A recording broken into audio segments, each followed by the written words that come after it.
My name is Elder Grant. It's a book about America a long, long time ago. It has so many awesome parts. You simply won't believe how much this book can change your life. Hello, my name is Elder Green. I would like to share with you this book of Jesus Christ.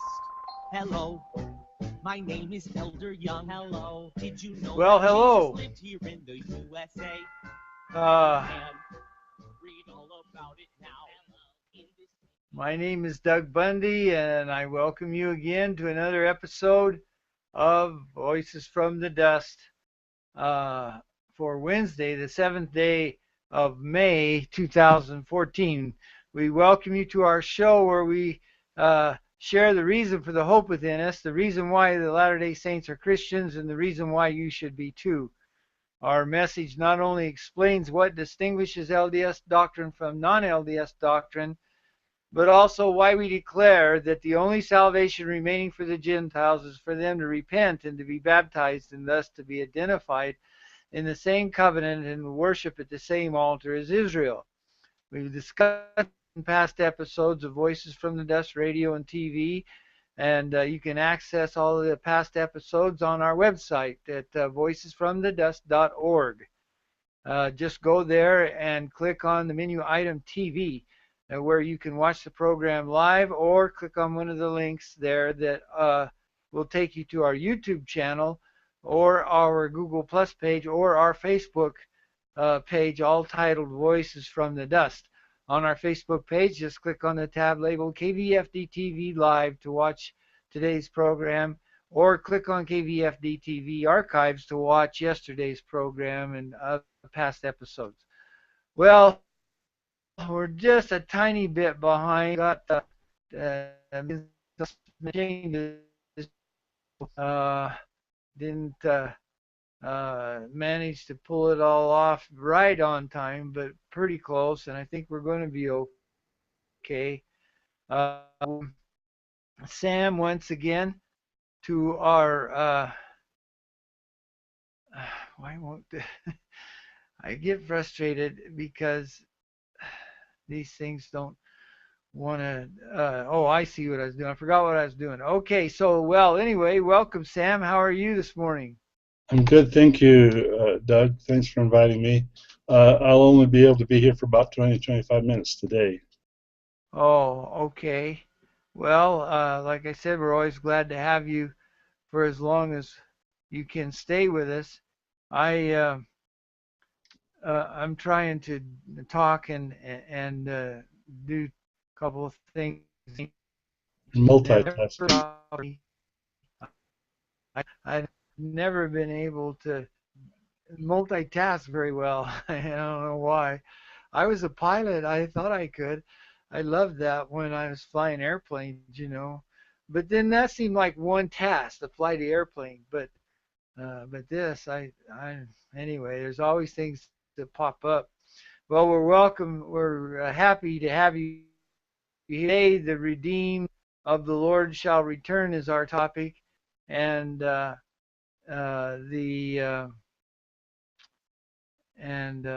goes on for there. I forgot what it is altogether. But they shall come to Zion singing songs of joy or something like that. And that's what we want to understand. And it's the word that's not getting out. And that's what Voices from the Dust is hopefully going to do someday, be able to get that message out, because it's not getting out.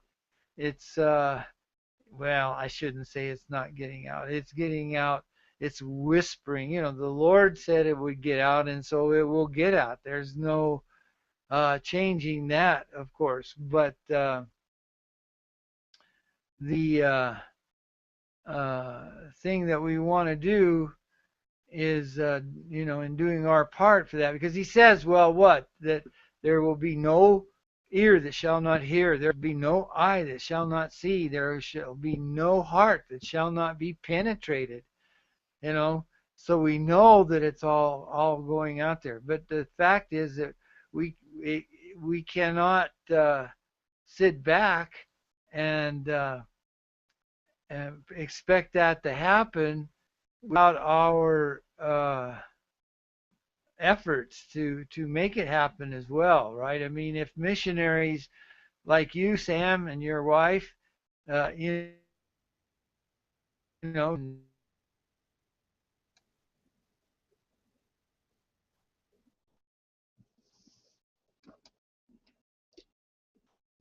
You're frozen. wouldn't happen. I mean, if somebody else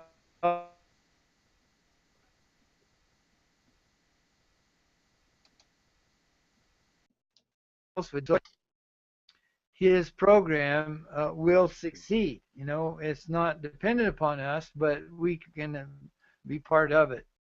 Did you have something, Sam, you wanted to say? Yeah, it's just that you were frozen for a while. I was trying to tell you you were frozen. Yeah, that's me clicking, So I'm trying not sure, thing. I'm back though, right? not sure if we heard everything. Yeah, you Well, are. yeah, I was just blabbering while I'm trying to catch up, you know, clicking on things, but it's slow, so that's why it freezes.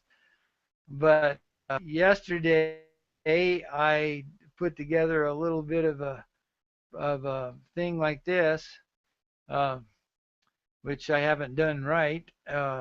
See, I'm supposed to present it like this. Now it's it's loading full screen, so I'm hoping that that is showing. And it's our whispers out of the ground for today. Uh, for those who shall be destroyed shall speak out of the ground, and their speech shall be low out of the dust. See, that's what we're talking about and what they say. So our whispers out of the ground for today is chapter 8 from 2nd Nephi. Hearken unto me, ye that follow after righteousness. Look unto the rock from whence ye are hewn, and to the hole of the pit from whence ye are digged. Look unto Abraham your father, and unto Sarah she that bare you, for I called him alone, and blessed him. For the Lord shall comfort Zion. He will comfort all her waste places, and he will make her wilderness like Eden, and her desert like the garden of the Lord. Joy and gladness shall be found therein, thanksgiving, and the voice of melody. Hearken unto me, my people, and give ear unto me, O my nation. For a law shall proceed from me, and I will make my judgment to rest for a light for the people. My righteousness is near, my salvation is gone forth, and mine arm shall judge the people. The isles shall wait upon me, and on mine arm shall they trust. Lift up your eyes to the heavens, and look upon the earth beneath. For the heavens shall vanish away like smoke, and the earth shall wax old like a garment, and they therein shall be younger. But my salvation shall be forever, and my righteousness shall not be abolished. Hearken unto me, ye that know righteousness, the people in whose heart I have written my law. Fear ye not the reproach of men, neither be ye afraid of their revilings. For the moth shall eat them up like a garment, and the worm shall eat them like wool. But my righteousness shall be forever, and my salvation from generation to generation. Awake, awake, put on strength, O arm of the Lord. Awake as in the ancient days. Art thou not he that hath cut Rahab and wounded the dragon? Art thou not he who hath dried the sea, the waters of the great deep, that hath made the depths of the sea a way for the ransom to pass over? Therefore the redeemed of the Lord shall return, and come with singing unto Zion, and everlasting joy and holiness shall be upon their heads, and they shall obtain gladness and joy, sorrow and mourning shall flee away. I am he, yea, I am he that comforteth you.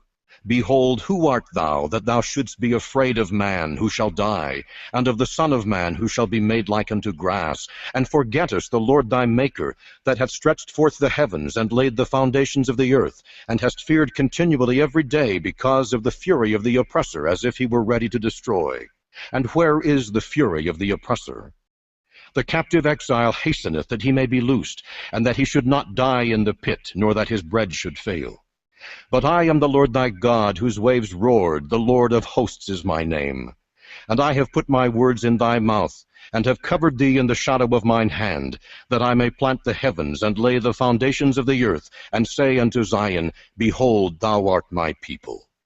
Awake, awake, stand up, O Jerusalem, which hast drunk at the hand of the Lord the cup of his fury.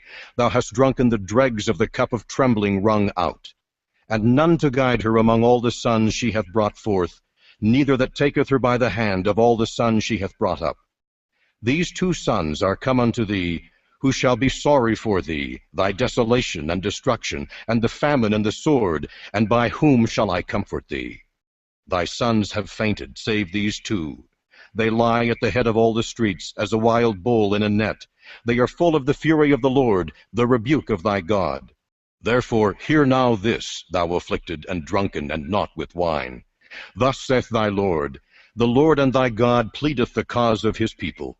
Behold, I have taken out of thine hand the cup of trembling. The dregs of the cup of my fury, thou shalt no more drink it again. But I will put it into the hand of them that afflict thee, who have said to thy soul, Bow down, that we may go over. And thou hast laid thy body as the ground, and as the street to them that went over. Awake, awake, put on thy strength, O Zion, put on thy beautiful garments, O Jerusalem, the holy city. For henceforth there shall no more come into thee the uncircumcised and the unclean. Shake thyself from the dust. Arise, sit down, O Jerusalem. Loose thyself from the bands of thy neck, O captive daughter of Zion. Wow, there's so much there that I'd love to comment on, and again, it would take the whole show. But this whole idea, see, that we get from the Book of Mormon, as I have said before, it places the spotlight. You look into the Book of Mormon, you understand that what it is, that it's a confirmation of the Bible, and then so here we see Isaiah. The spotlight is put on Isaiah more than any other book of the Bible. But that's appropriate because it's not understood by the Gentiles. That's clear from the fact that they very seldom quote from it unless they take one little verse, like this guy that wrote a book on Isaiah chapter 9, or no, was it chapter 10, verse 9, I think it was, and relates that back to 9/11, and it's called The Harbinger, and it's discussed, across the world. Those little words, and here it's like straining at a gnat while swallowing a camel. It's these things apply to us, and that's what we need to understand. The Book of Mormon helps us to understand that Isaiah's prophecy applies to the Gentiles who become numbered with the house of Israel through repentance and baptism, as well as the Jews themselves. So, but it's clearly this is not understood, but when it is understood, what a difference it makes. And so, as we were talking about yesterday, Glenn Beck has this chance that he could explain these things if he understood them, as he's speaking to the student body there in their final convocation of the year, where he was invited to speak, and that's raised the ire of so many in Christendom, as we were discussing yesterday from the Brannon House show, where he had Ed Decker, and Ed Decker wrote an article also on his page, and I said we'd get to that today. Hopefully we'll be able to see that, but if we don't, the thing that he wrote on there was that among other things, attacking Joseph Smith, and we saw that they tried. That's their common answer whenever it comes up. They make Joseph Smith in the history of the early church they vilify it, and they make him to be a vile person, and nobody could follow him who was a true Christian. And then they try to take the doctrines and the words of Christianity, and as they understand it, and compare them to the doctrine of the Latter-day Saints, and it's just a matter of confusion. They don't really concentrate. It's like distracting from the real message of the Latter-day Saints. Now, in one of these cases, I mean, this is really difficult to explain, but this guy named, and we've mentioned it before, is he and Tom Horn and others like Steve Quayle and many others have written books on, and they got a lot of credibility because they predicted that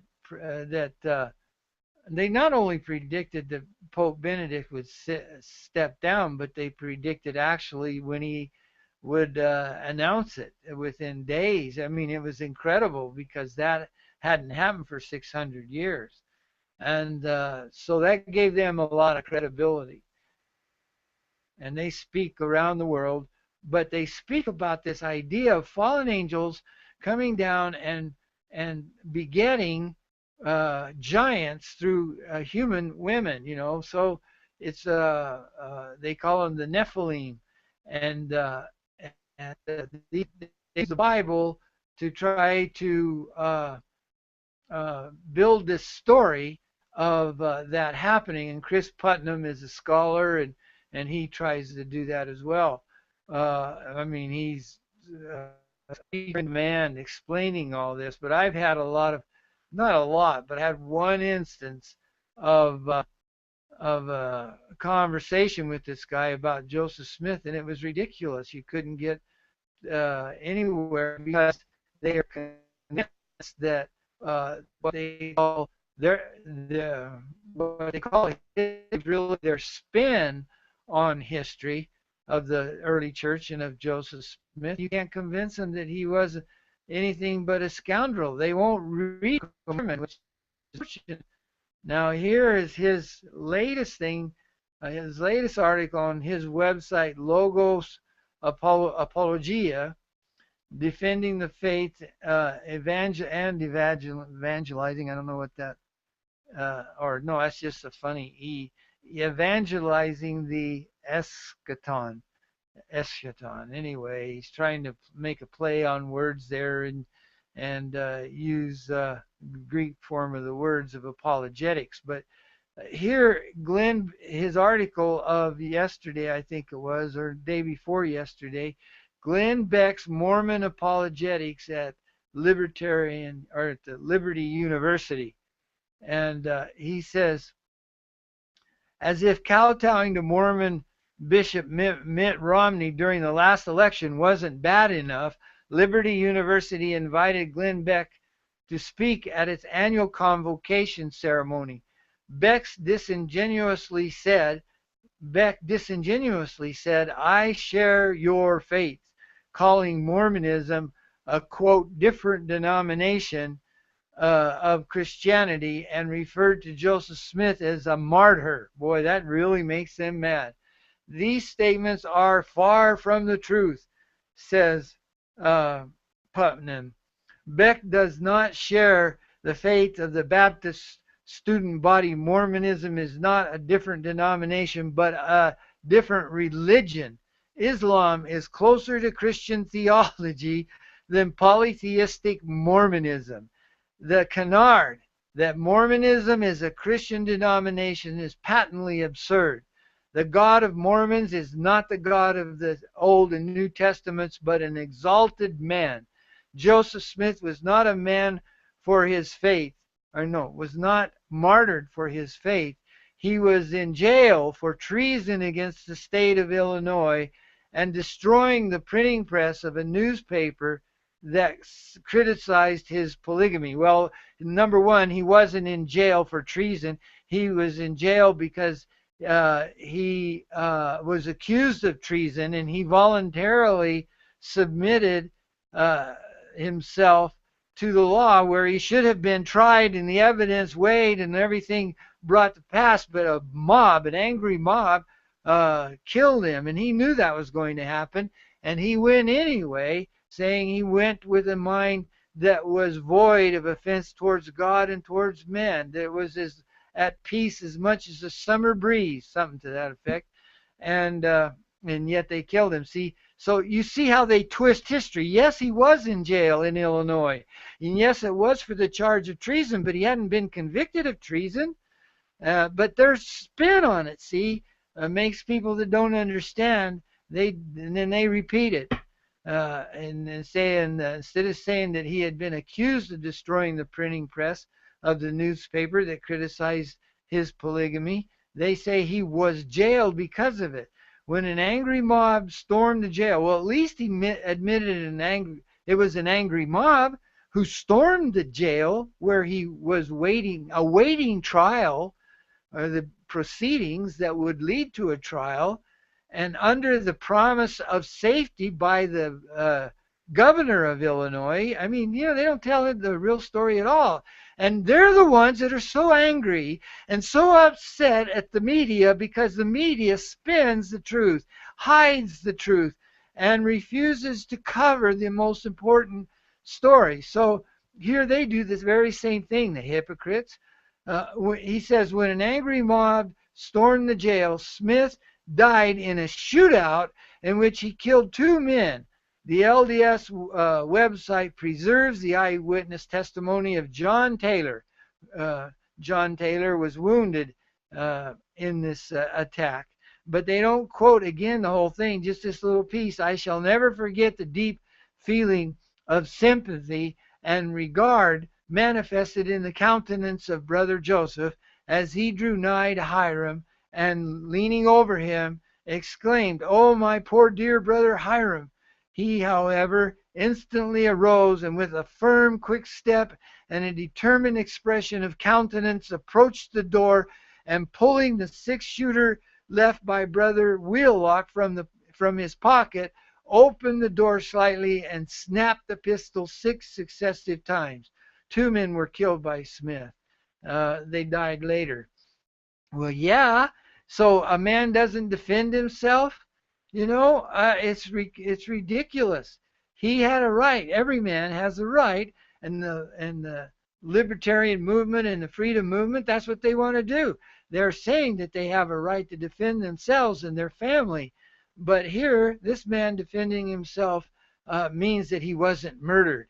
And that's just ridiculous. And that he wasn't murdered for the cause of his religion, which is what a martyr is. But going on, the article continues. No one participating in a gunfight in which they kill some of the opponents is considered martyred. Is that a gunfight?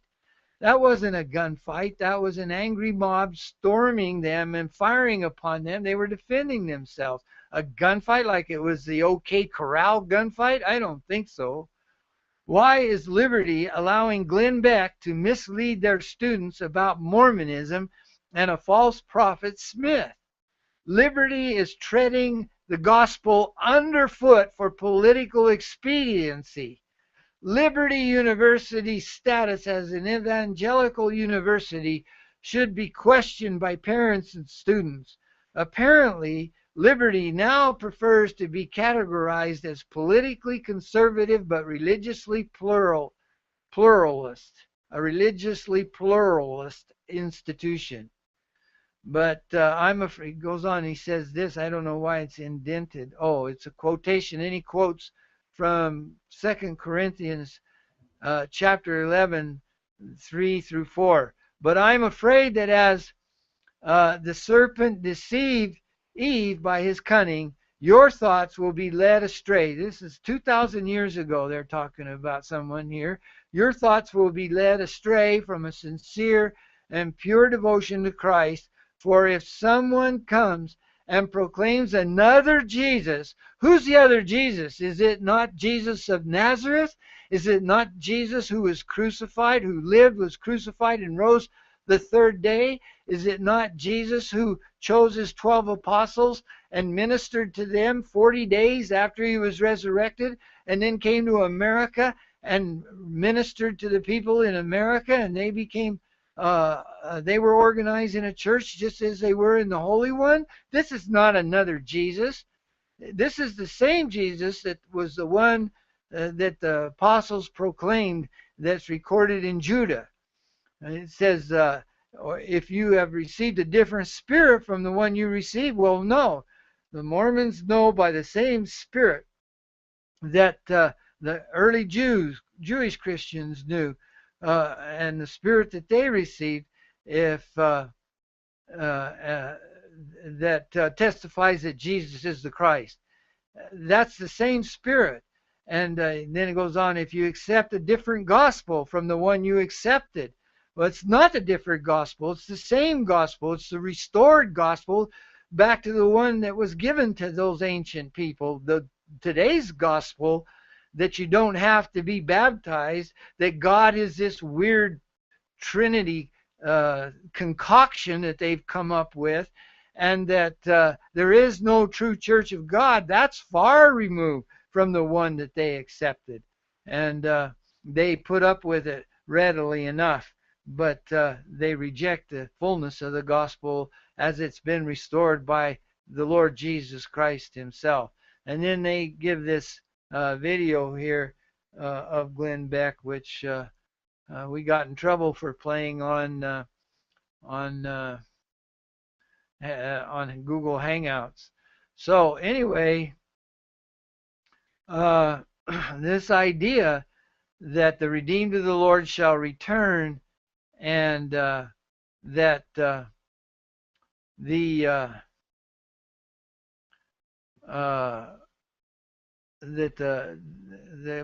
fullness of the gospel has been restored and is contained by the voices of the dust in the Book of Mormon and so on. That is not being proclaimed. You see, they focus not on that, but they focus on Joseph Smith vilifying Hector, and that, of course, with the internet, become I don't know what you'd call it. It's really become the thing to do, actually, and you can see that from the. Excuse me here. I'm trying to manipulate all these things, but you can see that from the response then that Chris Putnam gets. He got from his article that we just read. He gets and the video that he presents there, but he is taken to task by a few Mormons. But again, see, it's to defend the character of Joseph Smith and defend the church in general, but they're not understanding that they're being taken down a road that is endless. Now, let me show you one response here. If I can find it, I'll try to do that. If I can, where is it? Darn it. Oh, see, I can't even read things when it's going on. But anyway, so here are the comments, and the people are saying various things, but I wanted to come to this one that Brooks, somebody named Brooks, says, and she's replying to another one. Thanks for sharing, Julie. She says, just wondering if you could answer the following questions I have about LDS. Could not find anything that made sense at the LDS.org site, so thank you. And then she goes on to list 50 questions. Oh, here, can you answer these 50 questions? See, so these are the besieged Latter-day Saints who have to answer, and this is typical, see? Oh, there's nothing about this on the official website. And what she's saying really is, did you know these things? See? And so she lists them, and I can't, I'm not going to go ahead and try to go through them all. But here's one important. If the Book of Mormon contains the fullness of the everlasting gospel, why doesn't it say anything about so many important teachings such as eternal progression, celestial marriage, the word of wisdom, the plurality of gods, the preexistence of man, our mother in heaven, baptism for the dead, etc.? Well, the answer to that, of course, is that does not consist of the everlasting gospel. The everlasting gospel consists of two things. One, that Jesus is the Christ, the only begotten Son of the Father, who was resurrected and paid for our sins in his death and resurrection. And number two, that he is the king of Israel and the king of and the king of the whole world. And that Israel is the saved, the bride of Christ, if you will, and that those who reject that will be destroyed at the completely at the destruction that accompanies his return to the earth as the King of Zion, clothed in the brightness of his glory. But it's those two things. The fullness of the gospel is that Jesus Christ is the Redeemer of mankind, number one, and number two, that he is the King of Israel and will establish them as promised and recover them from their scattered and smitten condition that they're in now. And that is proclaimed very clearly in the Book of Mormon. So this is not part of the fullness of the everlasting gospel, and that's why it's not in the Book of Mormon. So that answers that question, and that's the one that we are addressing in our Voices from the Dust series. So it's important to understand that.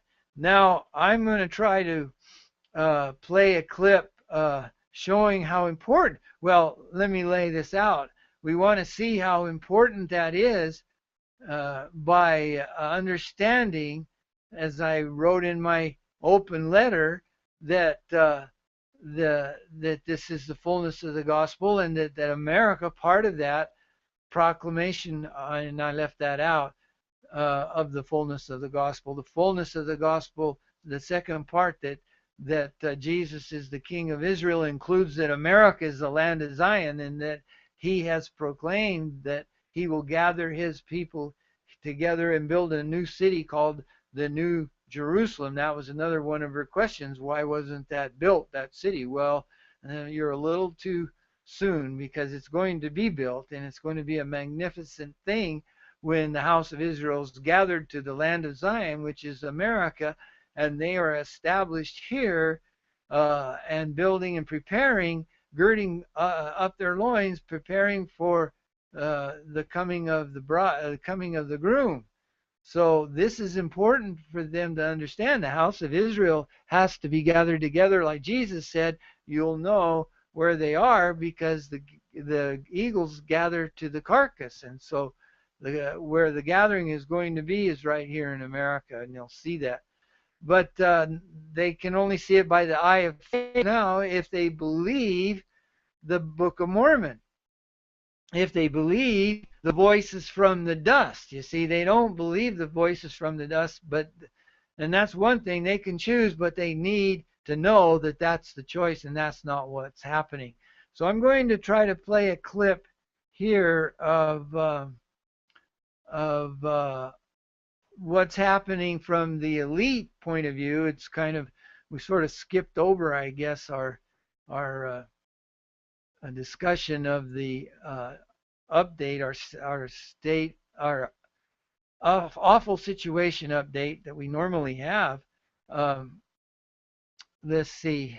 I have a little deal. I don't know if it's gosh, I can't click on the right things.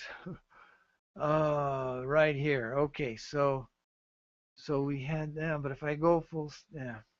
All right, I was just trying to spruce up the program a little bit by having some graphics to introduce our awful situation, but I don't have in our other segment the whispers, and I can do that. I have, for it to really work, it has to go full screen, and I can't see the controls for the Hangout. So I really need to set up another screen where I have two screens, and I can then act as my own producer. But I'm finding it very difficult to do that. So anyway, this was our situation update segment, and it has to do with this very same thing that we were talking about, excuse me, where Alex Jones is talking on to his guests online, and he talks about how the elite are following the Bible. So I think this is very important for us to understand. Let me start that and see if I can get it at the right point here before just about here. Okay, let me start that and we'll see what happens. So everyone knew, don't screw with us. Here's what I find very fascinating on who they were. When they were... Oh, gee. That's not the right clip.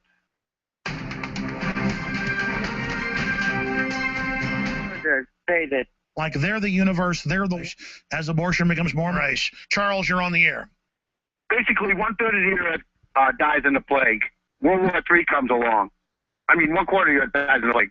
Then the Antichrist unites the 10 nations of the earth, rules for the 48 months, which is 3.5 years, kills 1/3 of the earth, and then he is eliminated. And then you get to live the 1,000 years by the scriptures. All the medical technology comes forward, and we get to live for 1,000 years, because that's the only reason why they haven't started World War III yet. The one world government, the global leaders. They want to have the advanced technologies. You know, this is what I got to say.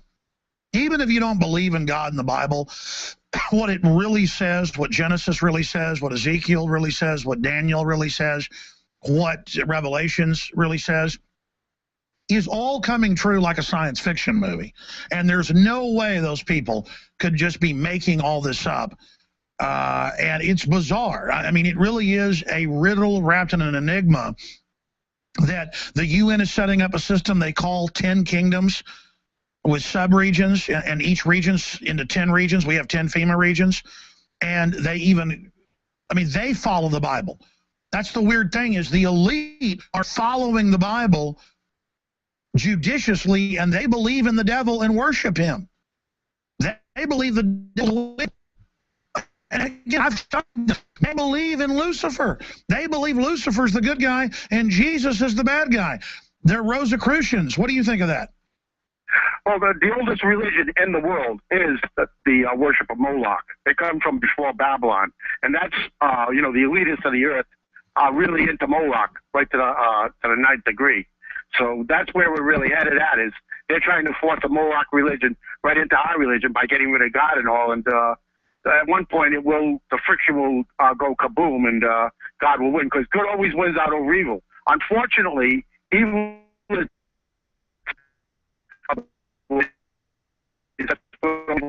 but evil is coming in. You ain't stopping it. Yep. Very powerful call.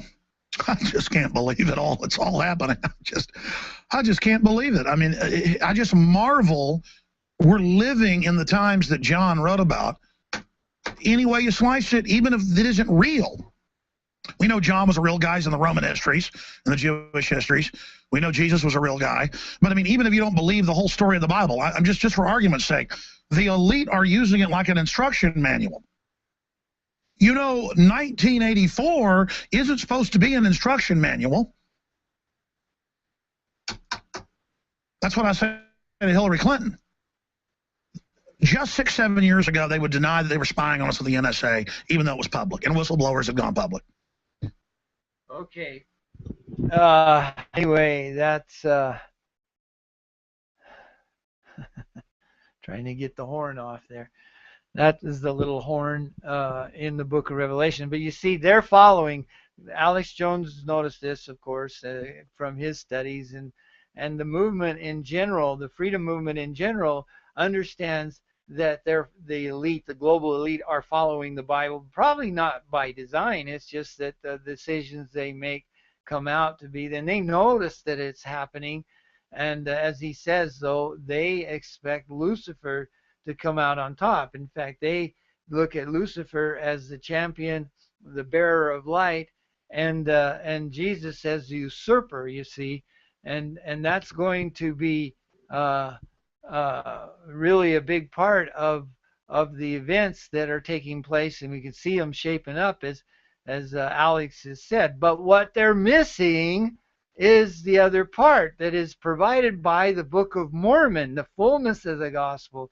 So that's what they have to understand, and that's what drives them crazy. Remember, if you go back in our past episodes, you'll be able to see where we naively thinking that we might be able to get Jim Garrow on to come and talk to us a little bit about his question that he had. I think it was on the Hagman and Hagman report, but one of the programs where he said, I wish somebody would come forth and explain it to me, but America is not mentioned in the Bible, and I don't understand why. Because he can see the big picture, and he can see how important the picture of America, or the role that America is playing in these end time events is. I mean, it's a significant player, and yet they can't find it in the Bible. And so he says, I wish somebody come forward and enlighten me on that. And I told him I would if he would join us. But his response was that it was oblique. I can't remember exactly what he said to me when I asked him about it on his Facebook page, but he was very, very busy with, more important interviews and things, and he didn't want to follow up on that. He says, but he would, and then it comes out later that he really has, like most of them, a real prejudice against the Latter-day Saints in their church. So that keeps them from reading and understanding these things. Well, gosh, I've lost my banner. Why do I have it up? It's because this stupid thing, gosh, they really need to fix this so that if you click on it in a certain way, it won't do these things. But see, my whole banner's gone, even though it doesn't make all that much difference because you can't read this stupid thing anyway.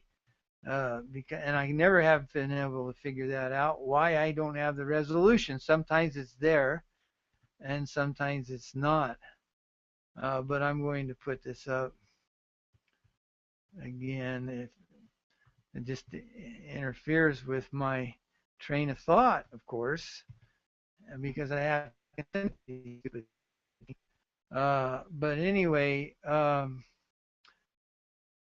what was I saying? So Jim Garrow was saying it's strange, and he's of course not the first one. You can Google that. Where is America in the Bible? It's actually the number one question that pastors and scholars and students of the Bible get.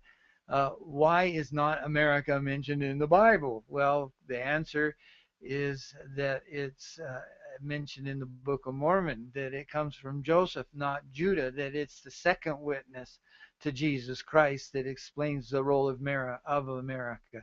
And it's probably the things that were taken out, plain and precious things that were removed from the Bible about America that were taken away. I can't say that because the Lord said that they didn't have a knowledge of America because they didn't have the faith to have it. The Father commanded Jesus when he told him that he had other sheep that were not of that land round about there where he had ministered, that there were other sheep that he had to go to and bring, and they'd hear his voice, and he would make them part of the fold and so on. But they didn't ask, they didn't inquire, and so the Father told him not to say anything about it to him anymore about it. They thought that he was talking about the Gentiles, that he'd have to go to the Gentiles, and what were they going to ask about the Gentiles? They didn't know anything about that. But it wasn't the Gentiles. They didn't understand that the Gentiles weren't to be ministered directly by Jesus. He was never to go to them, and we see that. They had no prophets. They have no oracles. Jesus didn't minister to them, and nor did he send his prophets, his servants, to them. And that's why they have to totally rely on the Bible, which is the record of Judah. So there's a lot for them to understand. They have a great stumbling block, and they're in a state of awful blindness. And part of that is getting them to understand the truth. Now, Glenn Beck should understand these things, seeing that he he does try a couple of times to make things understood. But in this next clip we're going to play here, we see that he now let me see just a minute. where, okay, I got to go to 528 on this. But we see here now, and this was dated, this isn't recently, but he might help people understand. But he doesn't use the Book of Mormon. Oh, how is a Mormon not able to use the Book of Mormon? He uses the Bible, he uses history, he uses everything except the Book of Mormon. He doesn't tell them what the Book of Mormon's, the voices of the dust say. And that is just aggravating. But at least he tries to tell them. But then this, what he does, again misleads them into thinking, well, it really doesn't enlighten them at all and help take away the stumbling block or the state of blindness that they're in, because what it does is misdirect them. They say, oh, yeah, well, it's the 10 tribes. He tries to explain how America was actually founded on the Bible, and that the 10 tribes, the dispersion, the scattering of the 10 tribes means that a lot of the house of Israel came here, especially among the founders, and the founding documents and symbols and things of the United States prove it. But that's great, that's wonderful, but that doesn't mean that Mormonism teaches that the lost 10 tribes are part of America in that sense. They are, but they're not. They're identified with the Gentiles, so that doesn't help. In order for these great prophecies of the Bible to come to pass, the house of Israel has to be identified as the house of Israel. The house of Joseph has to be identified as the house of Joseph, Ephraim and Manasseh, not hidden. Else how are they going to know the truth when it's directed to them? They have to know. It's not going to come and say, oh, no, you are Gentiles. Well, yeah, they've been hidden in Christ. That's part of the doctrine, but genetically speaking. But it's also true that the Lord led away from the house of Israel from time to time before they were scattered and planted them in other parts of his vineyard. And then he was gospel ministered to them, and it's all going to be brought together as he gathers his people, the remnants of his people, according to the promises that he made their fathers. And that gathering is going to be to the New Jerusalem that is to be built in Missouri. And we've been trying to explain that.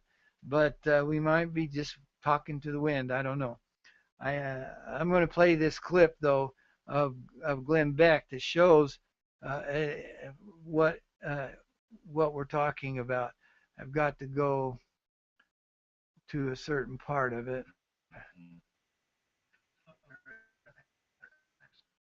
We are connected to Israel. We are wound in so deeply to Israel, and most people don't even know it. The Bible and our own history shows us how, and I'm going to show you just a couple of things tonight. And this is a history that I'm teaching to my own family because too many people no longer care about our history, no longer care about the history of, God. They don't care, and they're trying to change our history to fit an agenda. And that's what happened yesterday with Oprah Winfrey and with, excuse me, because I'm not the guy to go to on this. In a real quick nutshell, biblical times. And Israel was split into two kingdoms, the northern kingdom and the southern kingdom. The southern kingdom was Judah. That had Jerusalem, root Jew, right? The 10 tribes were up here in the north. That's the lost tribes of Israel. Judah remained, and they were cut off from Jerusalem. They started worshiping false idols. They became spiritually bankrupt, and God says in Jeremiah, he's like, you're becoming the whore of the earth. What are you doing? And you're passing it around to all the nations of the earth. Stop it. And he tells Judah, you tell them to stop it, and you two get along. And they don't. And they're warned, you're going to be taken by the Assyrians, and you're going to be taken into captivity. Well, that's exactly what happened. Judah remained, but the tribes in the north, they were taken, and they went throughout the Assyrian Empire. The kingdom of Judah was not scattered. This is where the term Jew comes from, Judah. Assyria at the time was the most feared nation on earth. Their name was synonymous with atrocity. In prison, they put piles of skulls on display, so everyone knew, don't screw with us. Here's what I find very fascinating.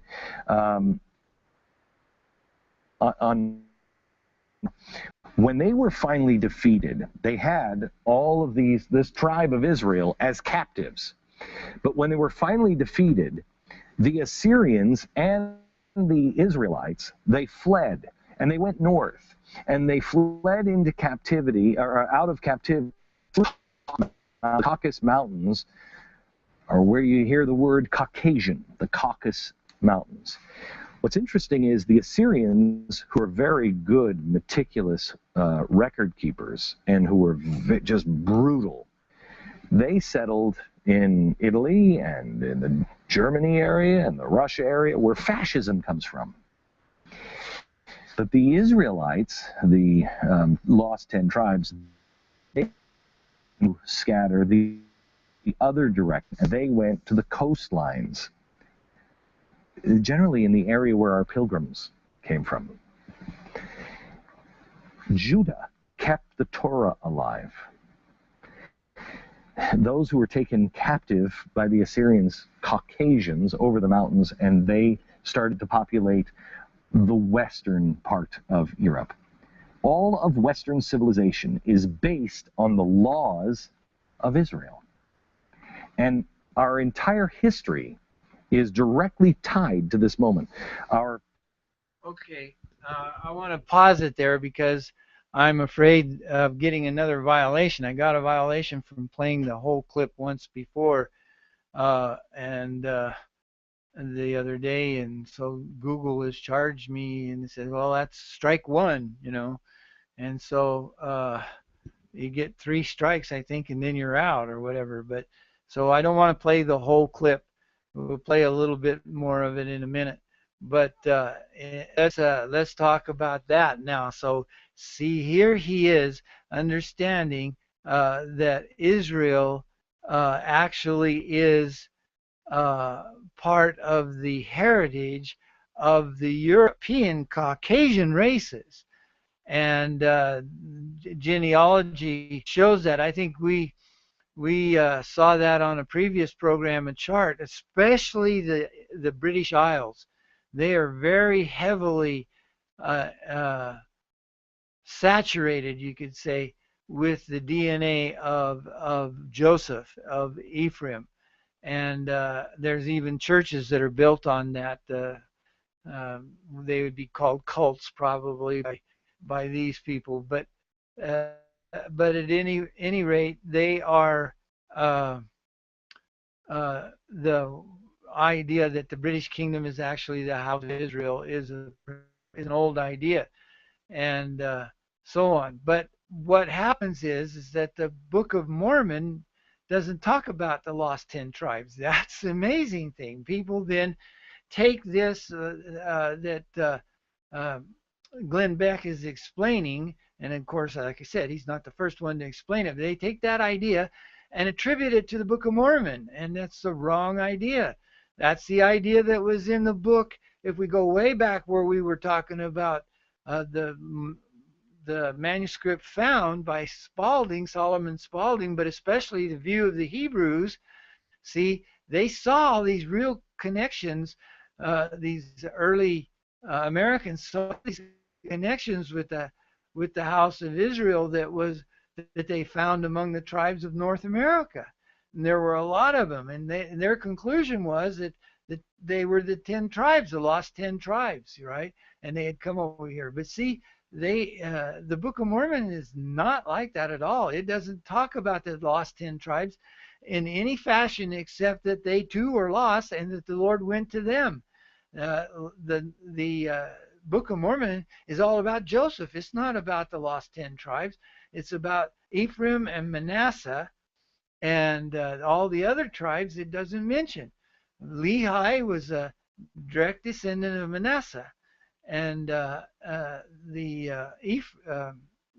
what's his name, that Ishmael, that came, that had the daughters that the two families intermarried with, uh, they were from Ephraim, according to their genealogy. So you had Ephraim and Manasseh. But the matriarchal line then goes to Ephraim here in America, and at least the North American tribes. We don't know everything. We do know that the North American tribes were remnants, were what was left of the Lamanites, according to the history of the Book of Mormon and so on. So that's what the Book of Mormon is about. It's about the remnants of Joseph in this land, and the descendants of Lehi, who was a descendant of Manasseh. And then you have Ephraim over in England, and that's supposedly part of the 10 tribes over there, but mainly Ephraim. So this becomes a complicated thing, and there's different ways of talking about it, but we have to understand the message that we get from Voices from Us has to do not with the 10 tribes and their recovery. That's going to happen. The Lord says, and again the second time, to recover them, and we can talk a lot about what the prophets say about that. But the Book of Mormon doesn't have much to say about the lost 10 tribes. It talks about one specific tribe of them, and that's the tribe of Joseph. So we need to get that straight in the public's mind. I don't know how we're going to do it, but we just have to pray and trust the Lord that it can be done. Now, people that have the platform, like Glenn Beck has, would be able to do a lot towards getting that message out. But it doesn't matter. It'll get out one way or the other because the Lord says it will, and the time will come. Now, Glenn Beck is not one of these, but the time will come when the meek and simple will declare the deliverance of Israel to unto the ends of the earth, the prophet says, and also before kings and rulers. So, though Glenn Beck may be able to run in those circles of some of the circles of kings and rulers and presidents, we can see that he wouldn't speak to them, even though he has a platform that might reach them. He doesn't have the truth. He's not speaking the truth of the fullness of the gospel so that they would hear it. It will be done by the meek and the simple that are going out, like Sam Richardson and his wife, who are missionaries, full-time missionaries for the Church of Jesus Christ of Latter-day Saints. And they're not learned as to the world. They're not eloquent as Glenn Beck is, and so on. But that's not how it's going to be done. It's going to be done by those who are meek and simple and really as unlearned as was Joseph Smith. So our time is gone now, I believe, and so we'll leave it there. I hope you have a good day, and the day's going quickly. We're going to be finished with this week here in another 2 days. So, but I hope you have a good day, and my prayer, as always, is that the Lord's choicest blessings will be with us all in the name of Jesus Christ. Amen.